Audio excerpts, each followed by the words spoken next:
What's up, guys? I'm fresh out of the shower. I'm needing to get some work done. It's been a busy week. I have not been able to get back to work on this MG-81. I only got halfway through the knurling and had to stop because my fingers were hurting so bad because you got to use those little tiny files. And anyway, I got some time. I'm going to work on it. My little jig thing is working out great. I want to make one quick modification to it, just a little oversight that I had that became obvious as I was using it, and that is the back wall on it is too tall. And when I was trying to push my files along that knurling, I would hit the back, just over and over, just dink, dink, dink. So I think what I'm going to do is I'm going to throw on the bandsaw real quick and zip the back off, and then continue on. Yeah, see, this is what I'm talking about. Like, I'd be pushing it, just keep hitting the back. So, I'm just gonna cut it off a little bit lower. That way, I can move right past with the file.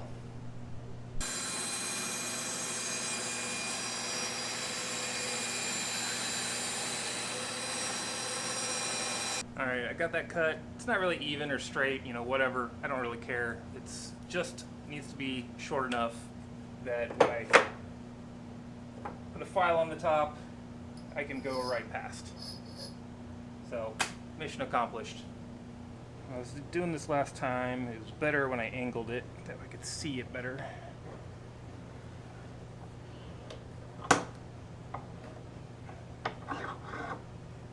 There we go. And here's where I left off.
Bleeding.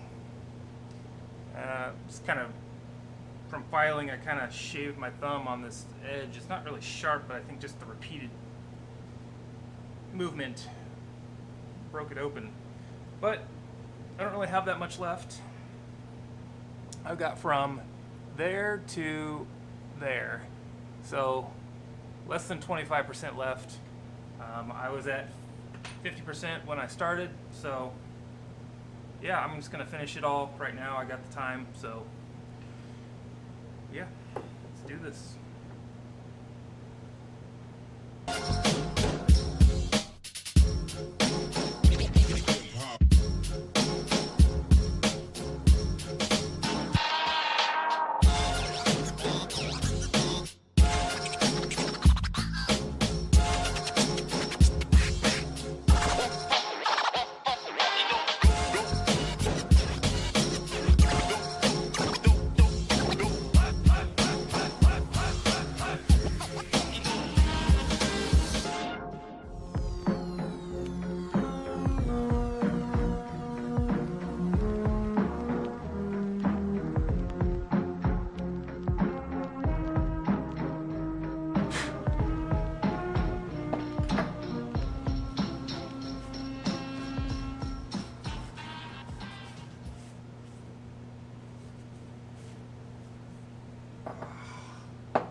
Ow. Jeez. Get a crick in the neck too. I'm done filing the knurls. Finally. That takes a very long time. You gotta go slow, you gotta be steady. You can definitely see them, they are popping out. I'm gonna see if I can get a close up here in a second, but I think I'm going to go another step further, because as I'm filing, I'm turning up more rust. Because, you know, the electrolysis, I think it's because the structure of the knurls, you know, it's supporting that buildup and blocking it. So now that that has been removed, I can get at some of this rust another way. And I'm going to use a little bit of this gel rust dissolver stuff. So I'm just going to slather it on the whole thing, you know, in case there's any rust that was left over. It might help me get the inside threading here, which I don't think I'd be able to get at it any other way. The electrolysis didn't quite get it all. So that's what I'm going to do, but I'm going to show off what the knurling looks like now. Alright, so now we can really see the definition between these things a lot better. There's some areas where it's just missing, you know, like it's not build up, it's just gone. And so I didn't want to push too hard into those.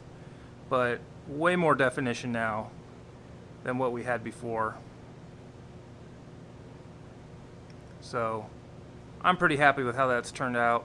And then the inside here, there's not really any tool that I have that I can really clear those effectively. I mean, most of it's gone, but there is, yeah, like this side, which I think is the rough side on the outside as well. Yeah, it's a little more pitted on that end.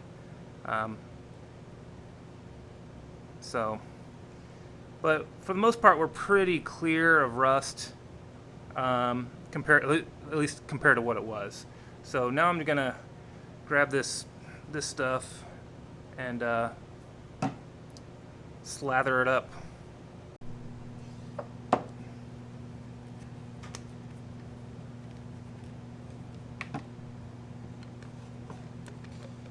Never make it easy to get into these things, do they? This.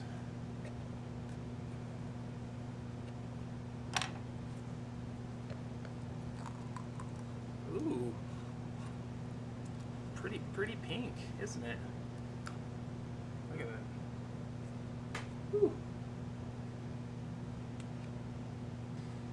Alright, it just says apply liberally, leave on 5 to 10 minutes, wipe off painted surfaces. We don't have that. Wash or rinse off with fresh water. Repeat applications for heavily rusted surfaces. And it says allow product to remain on surface longer if necessary. I got this little stick here for getting some of this stuff out.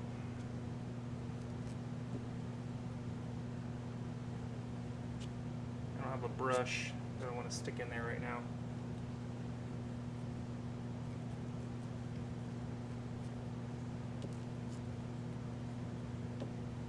And you know what I'm going to do? I'm just going to pour some on here.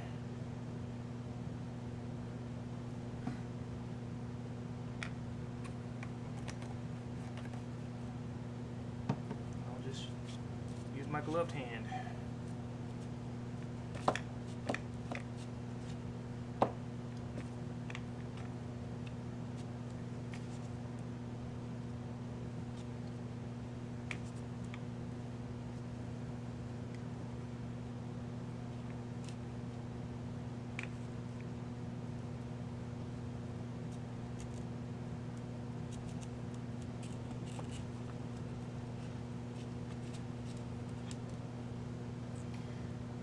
Well, isn't that pretty? Yeah. Okay, well, 5 to 10 minutes, I'll come back and give it a rinse. Man, this stuff is super weird. It looks like somebody sneezed bubble gum all over it. Just covered in, like, pink snot. It's weird. Ugh. But it's coming off. Like, the rest I can see there's a residual. We need some more in there. I think I'm gonna go give it a rinse and see what we got. Okay, here it is. Still see plenty of rust, but it did remove a lot of that stuff, and it really did help define the knurls. I know it's hard to focus on right now, but I think I'm gonna go for at least one more round. It does have like a little bit of a vinegary scent to it, so I kind of wonder if it's basically like a gelled vinegar, you know. So it definitely smells a little bit like vinegar. Anywho, I'm gonna throw another round of that stuff on and hope it does some more.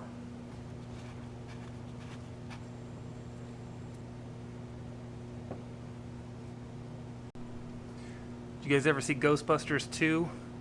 Reminds me of that slime a lot. Alright, so this stuff is interesting. It does appear to have removed a lot of the gunk that was on the surface. And a lot of the rust has come a little bit more loose than it was before, but it also seems to have added surface rust. It smells like vinegar, kind of like weak vinegar. So, weird stuff. But I think it has loosened up a lot of the stuff that was on the surface. And I think that the best course of action now would actually be for me to hit it with the wire wheel again, because it has got a lot of surface rust. And I suspect that since it was like acidic, I'm guessing that it'll keep rusting. It'll get worse overnight if I don't do something about it. So I'm gonna wire wheel it, and I might even just glue it. It might even, I mean, it's super close to done. If the wire wheel treatment makes it look super nice, I'm just gonna hit it with the bluing and then barricade it and call it done. We are that close, so we could be there. We'll find out here in a second.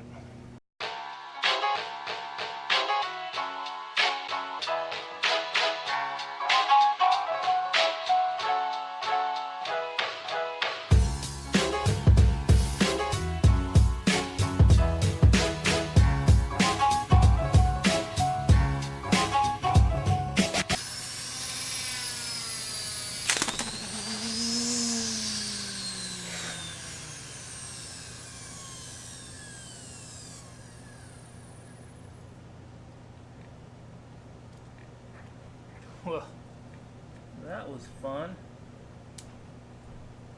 One way to make a balloon animal. Just not sure what it is.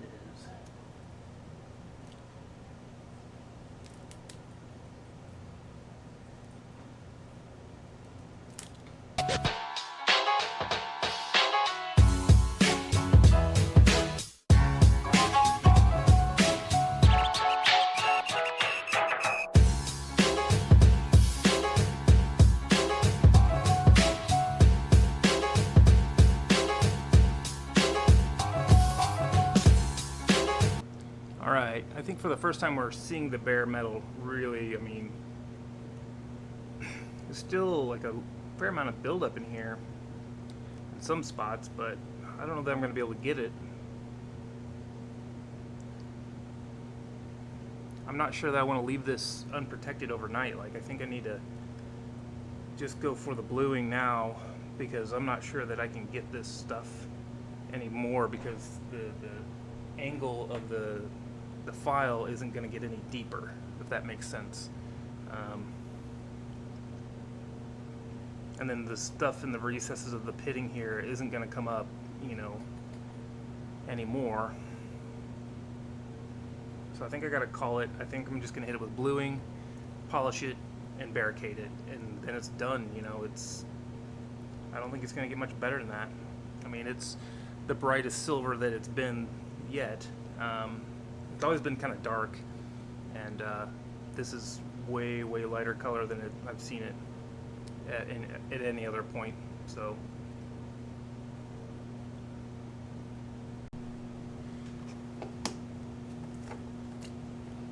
alright, party time. I really gotta buy more bluing. Jeez. Okay.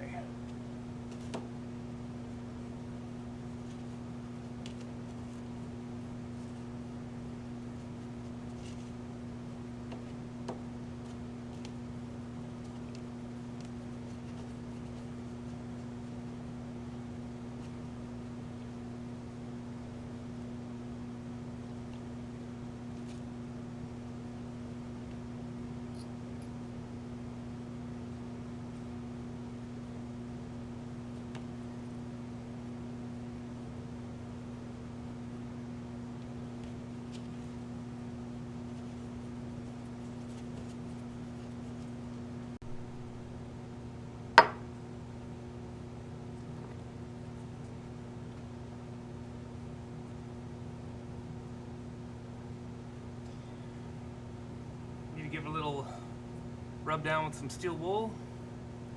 Still got a little water on it, but that's fine. Rub it down, polish it up, and then it ought to be ready for barricade. Maybe. We'll see how dark it is.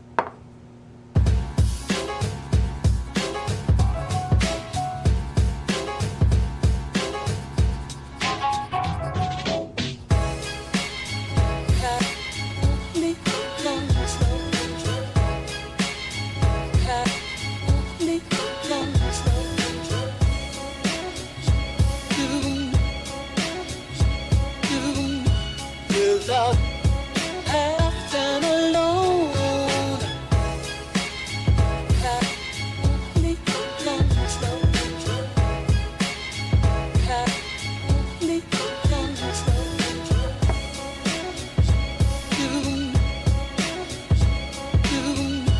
You without have no soul.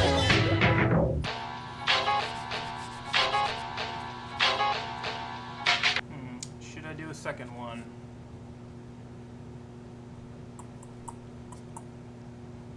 That's a good question, isn't it?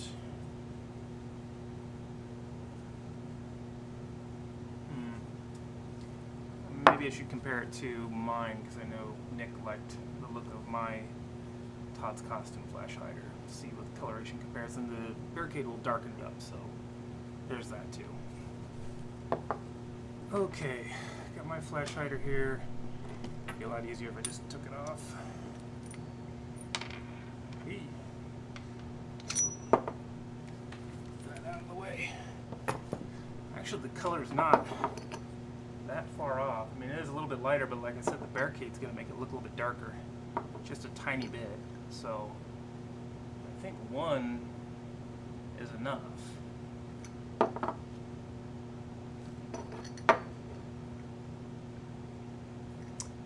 Yeah, I'm going to call it one. If I have to, I can always, you know, I'll show it to Nick, and if I got to remove the barricade and do a second, well, then I will. Not a big deal.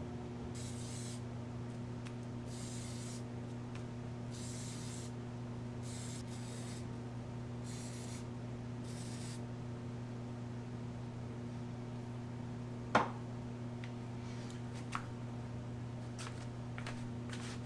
how much darker that looks already? We're going to let it soak in real good.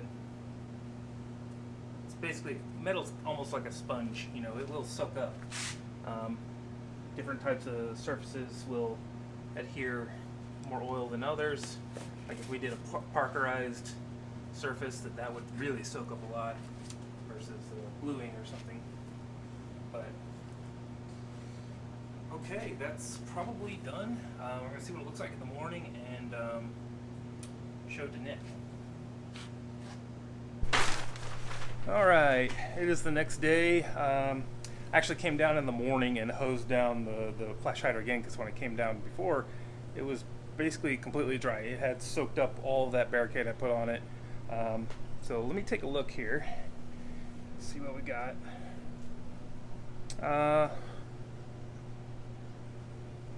It's got a little bit on the surface, but it's pretty dry. Like it's basically been a sponge. I'm going to wipe off the excess, the little bit that's making it extra shiny here, and see how it looks.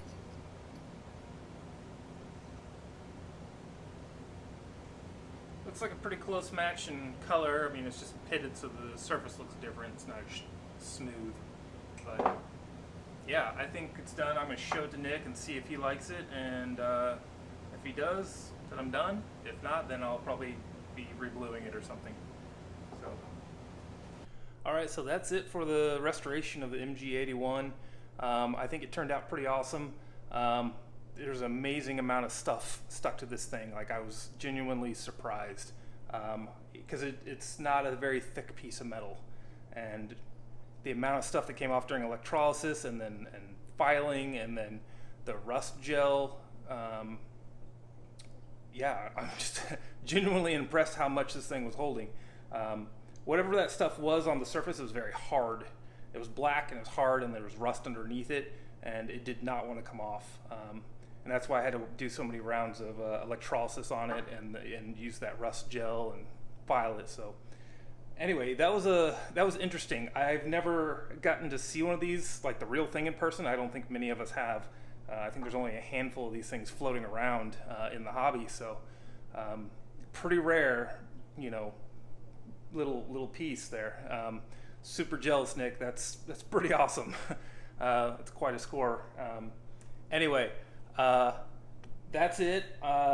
Don't forget to check out the blog, propchopshop.com. Should be like MG-81 for Nick is what the title is called. More detailed, like written explanation of a lot of the things I do. Links that go to Amazon or wherever I find things.